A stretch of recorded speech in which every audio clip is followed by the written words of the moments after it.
absolutely have to have this notepad. Yes, even when I'm having sex. It comes in handy. In, out, in, out. Pay $400. You know, I am the first comedian after the host, and it's usually the toughest spot because people aren't drunk yet. You know, you haven't like had other comedians yet. It's the toughest one. So my job is kind of get everyone ready, get everyone excited, get everyone in the mood. You know, I call this the Foreplay slot.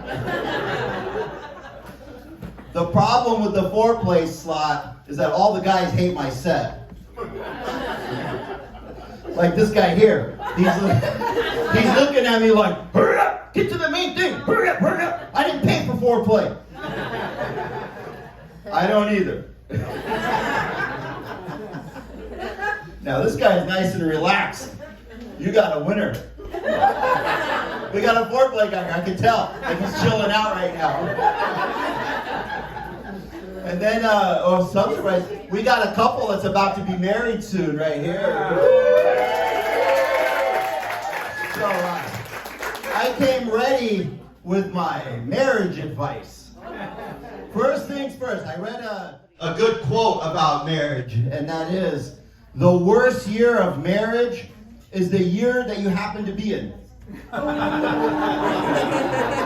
No, but seriously, okay, let me get to the advice now. First of all, the secret to keeping the wife happy. It is such a good secret that no guy knows it. You know, women are really good at keeping secrets. The guys, on the other hand, are not good at keeping secrets. Okay, let me tell you why. So I've been married 16 years. Okay, so I'm going to give you good advice. Ready? To keep the guy happy. For the first year of marriage, all you got to do to keep the guy happy, great sex and great food. Now, after the first year, it's just any sex or any food. Right? It's good advice. Then, say 16 years. After 10 years, it's just any food. Right? No, it's true. So my wife, very good, I'm giving you advice. My wife the other night, it's like I come home and I'm like, wait a minute, did you heat the kebab that you made in March? You heated it up tonight? She goes, yes. I was like in love all over again. That's all it takes. That's it. These two have been married 36 years, right? Right? And then maybe his wife and her husband will be here soon, right? I'm only here to collect my money. No, but it must be tough dating these days. Like there was COVID and there was monkeypox, all this other stuff. It was weird. My nephew, he's in good shape. My nephew's in good shape because he has me to give him advice, right? So my nephew's like, oh, there's this girl I like, and I started following her on Instagram. I go, wait! If you like somebody, a girl, you don't follow her on Instagram. You do what I did when I was in college. You follow her home. Follow her to her place of business. You know? Learn how to Jimmy open her car. Look, just bear with me. It's a skill that's lost. Okay, if you got locked out of your car, wouldn't you think if someone could Jimmy it open for you? See, it's all jokes until you get locked out. No, but the kids these days, they have it easy. They can like go on dates like Tinder and like Instagram. Grinder, you know, they can find anyone they want. No, but it sucks. Okay, because when I was younger and I wanted to go on a nice date, I had to go all the way to Tijuana. You know, and Tijuana's tough, man. You have to have your bribery money ready. Because one night I did not have my bribery money ready. And I had like unwanted sex with this band. They went by the Federales. They were a rough band. Anyway, no, my wife was, she couldn't make it tonight because the kids, they had to watch them, this and that. She came to San Diego from Detroit, Michigan. Any Detroiters here that want to admit it? Yeah. Detroit, right? Detroit is the most effed up city in the world. Okay? Like, for example, I have cousins in Detroit. So when I go to Detroit, they have this motto in Detroit. And that motto is like, it's the world against Detroit. It's Detroit against the world. And I feel like telling everyone there, hey, I think the world is winning. No, but seriously, so when my wife moved out here, we were kind of like, okay, maybe we could buy a house here in San Diego. So we were looking at houses in San Diego. Then we came across this choice. Okay, we could either buy a house in San Diego or we could just buy all of Detroit. Right? We stand in San Diego. Detroit, scary things come from Detroit. For example, my mother-in-law came from Detroit. My mother-in-law, let me tell you, she is not, okay, she stayed with us for a week in the year 2011, 1 week, and she's still with us. Okay? It's been the worst freaking week of my life, right? No, and she's not gonna die, because I tried, okay? I changed the vents in her room where it pumps carbon monoxide, right? It sucks because the scientist comes up to me and he goes, "You're such an idiot, Joe Samo. Carbon monoxide only kills humans." I hired a hitman to kill her. He talked to her on the phone for 5 minutes, then he killed himself.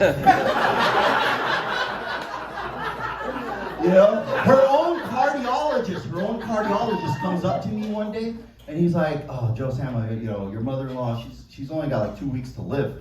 And I was confused because he looked sad. But I said, Doc, is this your medical opinion? And he goes, "No, it's my birthday wish."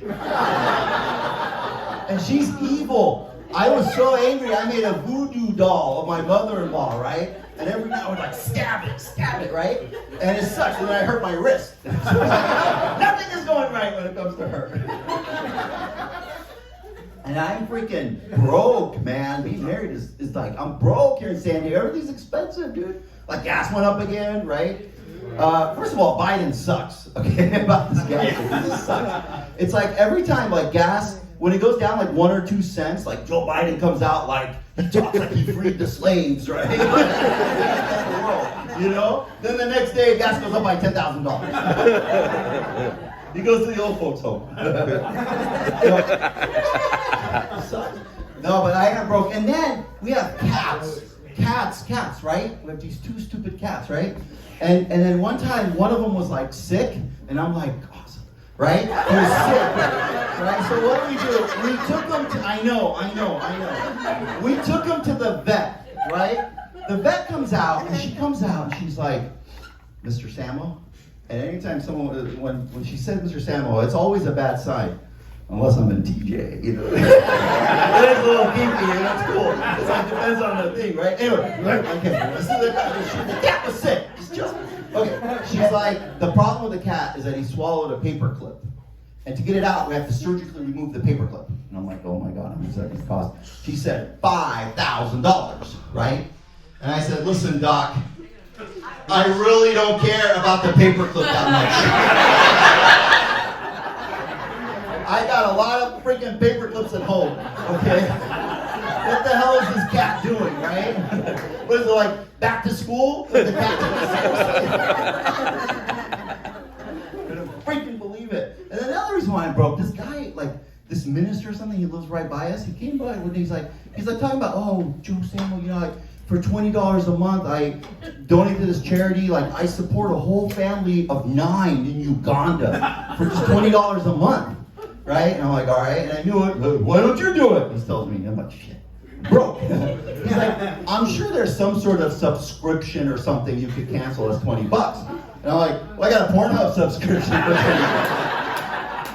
He's like, "Why?" "Oh, because you don't want to see the ads or something." I don't want to see the ads.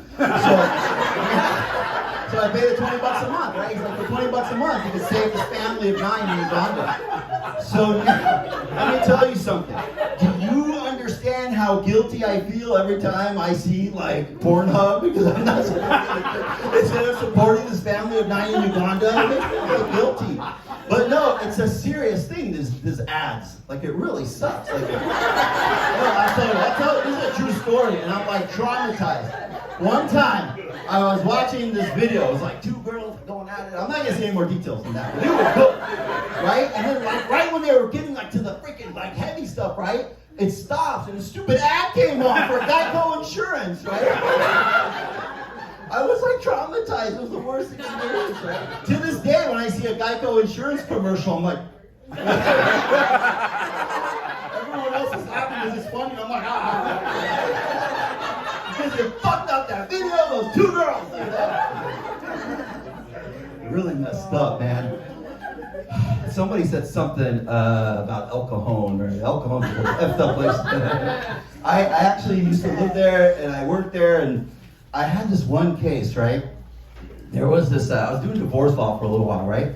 And it was pretty crazy because this one girl was like super freaking hot, and she was getting a divorce, right? Before I was married, okay, in case you're wondering. Or just right after, one of the other. But she was really freaking hot, right? That's the moral of the story. But the problem is she had like really bad herpes like, all over her mouth. Like, I know, like, blistering everywhere. The problem was her husband was cheating on her, and he brought herpes home, and she got it from him, right? Okay, that was really a bummer. Okay, whatever. So she's sitting there telling me her whole story, this hot chick with big bad herpes, right? Then I start Googling, how bad is herpes, you know?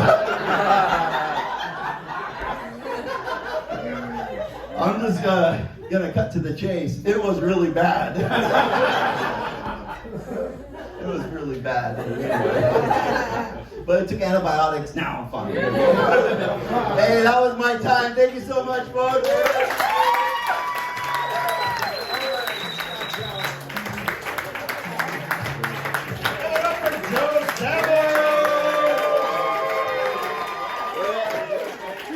Thank you. I'm the only one wondering what happened to the cat.